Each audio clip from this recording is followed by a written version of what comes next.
बांकुड़ा जिला का दूसरा सबसे ऊंचा पहाड़, जिसमें छुपा है एक 1600 साल पुराना शिलालेख जो लिखा गया था प्राचीन ब्राह्मी स्क्रिप्ट में। तो आइए आज उसी के बारे में जानने के लिए चलते हैं शुशुनिया पहाड़, जहां भगवान बुद्ध ने अगले जन्म में वेशशंतर नाम से तपस्या किए थे और वेशशंतर का आश्रम बनाए थे, जिसको बाद में पंडुशक ने कोकोनद आश्रम में परिवर्तन किए थे। वो है हमारे प्यारे शुशुनिया पहाड़। यहाँ छुपा है पश्चिम बंगाल की सबसे प्राचीन शिलालेखों में से एक। तो आइए आज इसके बारे में हम जानेंगे। नमस्ते, मैं पापी कर्मकर और आप देख रहे हैं बीके गाइड। अगर आपको भी पुराने चीज़ों में दिलचस्प है तो अभी इस चैनल को सब्सक्राइब कीजिए और बेल आइकन को दबा दीजिए, और साथ ही साथ इस वीडियो को अपने दोस्तों के साथ शेयर कीजिए, क्योंकि हमें अपने इतिहास भूलना नहीं चाहिए।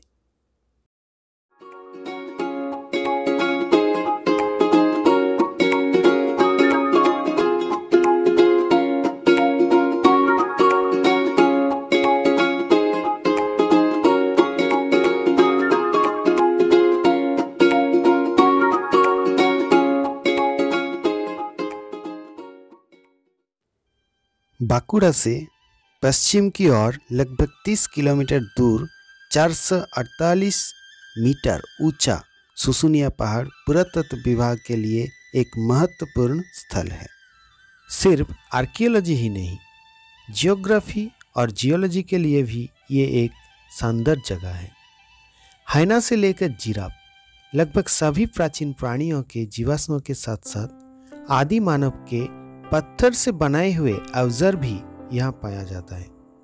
जियोलॉजिस्ट का मानना है कि ये पहाड़ हिमालय से भी पुराना है।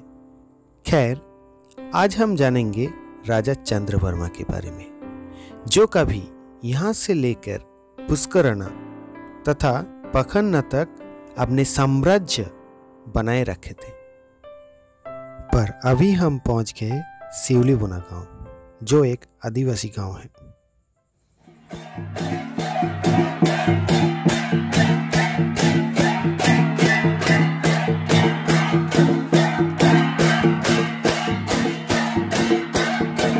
जितना सुंदर ये गांव है, उससे ज़्यादा सुंदर है यहाँ के लोग। अभी तो ये लोग नाच गाने के साथ अपने त्योहार मना रहे हैं, पर इसी के बीच मैंने एक आदिवासी भाई से शिलालेख तक पहुँचने के लिए रास्ता जान लिया।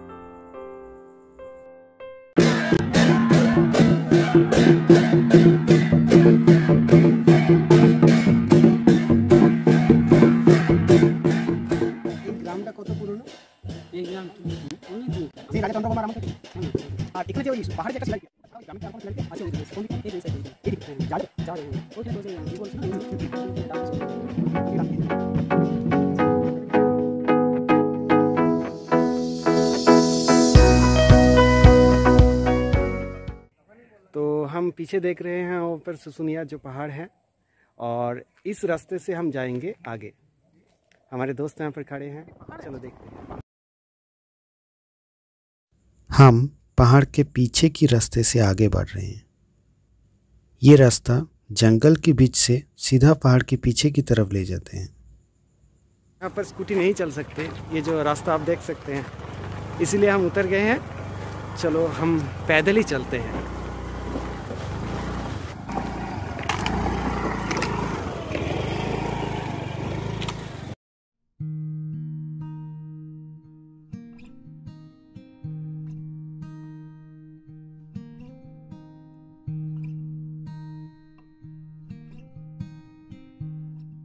हाय फ्रेंड्स, हम पहाड़ के नीचे पहुंच गए हैं।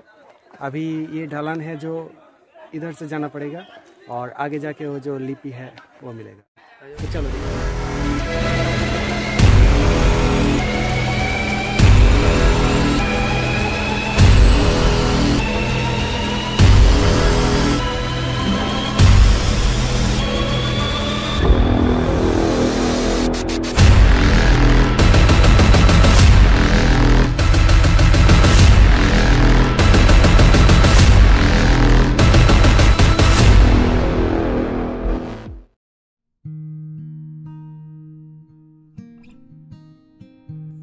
हाँ, तो मैं बात कर रहा था चंद्र वर्मा के बारे में। हाँ, उसी चंद्र वर्मा की बात कर रहा हूँ जिसके जिक्र सिर्फ इस लेख में ही नहीं, प्रयागराज प्रशस्ति में भी है। ये बात है 4वीं शताब्दी की, जब चंद्र वर्मा ने अपने पिता सिंह वर्मा के बाद पुष्करण का राज सिंहासन संभाले थे। ये तब की बात जब गुप्त साम्राज्य की सम्राट समुद्रगुप्त ने अपना साम्राज्य बढ़ाने के लिए चंद्र वर्मा से युद्ध लड़े थे। उस युद्ध में चंद्र वर्मा की हार हुई और ये जगह गुप्त साम्राज्य के अधीन चले गए। बातों बातों में हम उस लेक के पास पहुंच गए। पहाड़ के पीछे की ओर अति दुर्गम रास्ते से गुजरते हुए जंगल के बीचों बीच ये गुफा है और इसके आगे एक बड़ा सा चट्टान है। उसके ऊपर लिखा है राजा चंद्र वर्मा के ये लेख, जिसको लिखने के लिए इस्तेमाल किया गया था दुनिया की सबसे प्राचीन लिपि ब्राह्मी लिपि।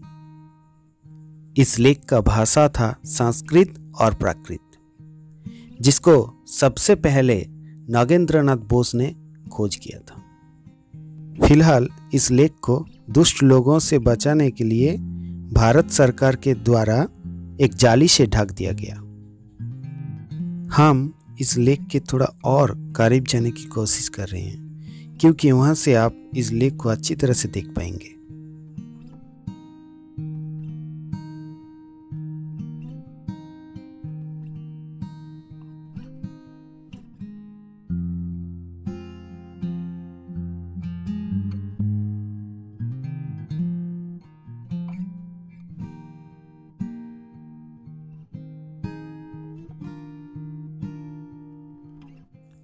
तो आखिर तक हम उस लेक के पास पहुंच ही गए। इतने दुर्गम रास्ते पार करके जो हम यहाँ तक पहुंचे और इस लेक को जो हम अपनी आंखों से देख रहे हैं, इसका आनंद ही कुछ अलग है। अभी मैं इस लेख को कैसे लिखा गया था इसको संपूर्ण बताएंगे और इसका जो अर्थ है वो भी बताएंगे। इस लेख को हम 3 खंडों में विभाजित कर सकते हैं। पहला है ऊपर का जो चक्र, दूसरा नीचे लिखा हुआ 2 लाइनें और तीसरा पास में लिखा हुआ लाइन। तो चलिए पहले इस चक्र के बारे में जान लेते हैं। विशेषज्ञों का मानना है कि ये भगवान विष्णु की चक्र है। चक्र के बीच में एक अर्धचंद्र जैसा दीपक है, जहां से ऊपर की ओर अग्नि की शिखाएं दिखाई दे रही हैं और इस दीपक के हर तरफ से 48 आरे बाहर की तरफ आ रहे हैं, जहां एक बड़ा सा मंडली उन्हें घेर रखे हैं। इसके आगे एक और इसकी समानांतर थोड़ा इससे भी बड़ा मंडली इसे घेर रखे हैं। इसे देखकर कोई भी कह सकते हैं कि ये एक चक्र है।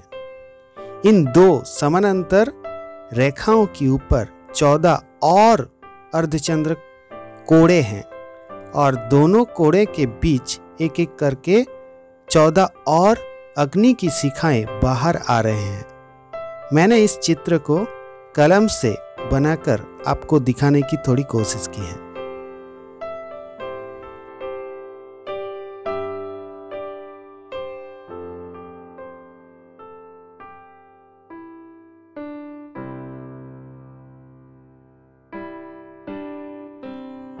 अब आते हैं दूसरे खंड पे। इस चक्र के ठीक नीचे पत्थर के ऊपर खुदाई करके कुछ लिखा है।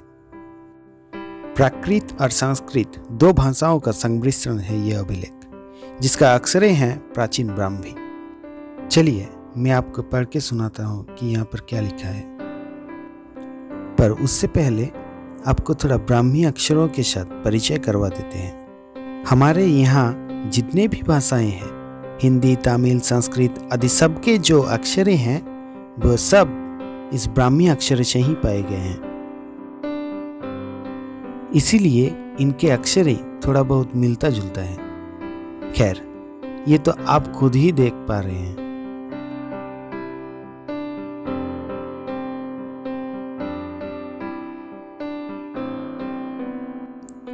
प्राकृत अक्षरों के साथ साथ देवनागरी की अक्षरें भी जुड़कर इसका अर्थ समझाएंगे। इसीलिए हिंदी के सारे अक्षरें यहाँ पर एक एक करके लिखा है। इस अभिलेख को जानने के लिए मुझे थोड़ा बहुत प्राकृत भी सीखना पड़ा। तो चलिए अब मैं इस अभिलेख को पढ़कर सुनाता हूँ। पुष्करणाधिपते महाराज श्री सिंहवर्मणः पुत्रस्य महाराज श्री चंद्रवर्मणः कृतः चक्रस्वामिनः दासाग्रेणाति सृष्टः। श्रीमान काशीनाथ दीक्षित के अनुसार इसका अर्थ है पुष्करण के अधिपति श्री सिंहवर्मन के पुत्र महाराजाधिराज श्री चंद्रवर्मन चक्रस्वामी अर्थात भगवान विष्णु के उपासना में धौसा गांव को समर्पित किए हैं। जैसा इस अभिलेख में लिखा है वैसा ही मैंने पेन से थोड़ा बहुत लिखने की कोशिश की है।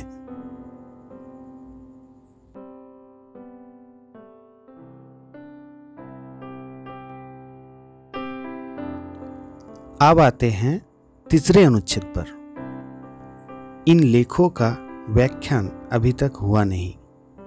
कुछ लोगों का मानना है कि ये तंत्र शास्त्र का लेख है जो दिखने में शंख जैसा।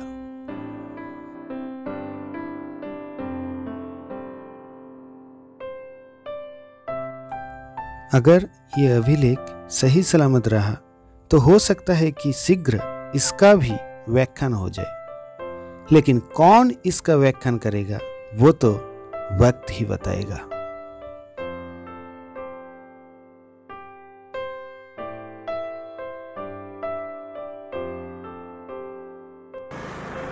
हेलो गाइस, इस वीडियो को देखने के लिए बहुत बहुत धन्यवाद।